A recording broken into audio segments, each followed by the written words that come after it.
তো বন্ধুরা, দুপুরবেলা খেতে বসেছি। আর আজকে রবিবারের মেনুটা যে খুব স্পেশাল ব্যাপারটা তা না।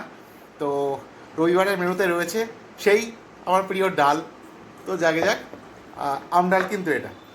আর রয়েছে মাছের ঝোল, কাতলা মাছ আলু বড়ি দিয়ে ঝোল।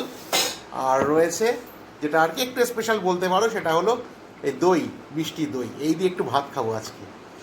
তো প্রথমে আরেকটা জিনিস আছে। এই যে বন্ধুরা, পটল ভাজা রয়েছে। তো এই হচ্ছে আজকের আমার লাঞ্চের মেনু। তো প্রথমে ডাল নিতে হবে। ভাতটা আগে একটুখানি সাইজ করি, একদম গরম ভাত জাস্ট নামিয়েছি। তো একটু ডাল জাস্ট একটু আঙুল দিয়ে এরম করে ঢেলে নিলাম। তো সুন্দর করে একটু মাখি। যা গরম পড়ছে তাতে করে একটু এরকম আম ডাল, তেঁতুল ডাল, বিভিন্ন রকম টক জিনিস না খেলে না খুব মুশকিল। আর গরমকালে একটু এরকম টক ডাল খাওয়া স্বাস্থ্যের পক্ষে খুব ভালো। সবাই খেয়েও যতটা পারো। দারুণ লাগে। বাইরে যখন টানা রোদ, প্রচণ্ড গরম, সেই মুহূর্তে এরকম টক ডালের মতো শান্তি আর কিছুতে হতেই পারে না।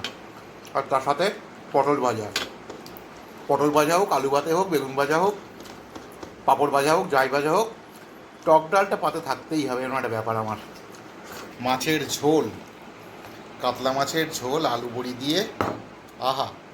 ও না বন্ধুরা, মিস্টেক, বড়ি নেই, আলু আর লঙ্কা দিয়ে ঝোল। এই যে, তো দেখো, তো মাছটা একটু সাইডে রাখি। এই যে বড় বড় লঙ্কা দেখতে পাচ্ছ, প্রচুর লঙ্কা দিয়েছে। তো লঙ্কাগুলো একটু সাইডে রাখি। আর আলুগুলো, এই আলু ভাজার মতো আলু। তো জাস্ট একটু ভাতটা সুন্দর করে একটু মেখে নিই। গরম খুব, বাপরে বাপ। ভাতটা জাস্ট উপর দিয়েছে আর খেতে বসেছি। বাহ, হালকা পাতলা, একদম গরমের উপযুক্ত খাবার বন্ধুরা। তো একটু লঙ্কা নিয়ে জাস্ট ভাতের মধ্যে এরকম পুর দিয়ে, দুর্ধর্ষ।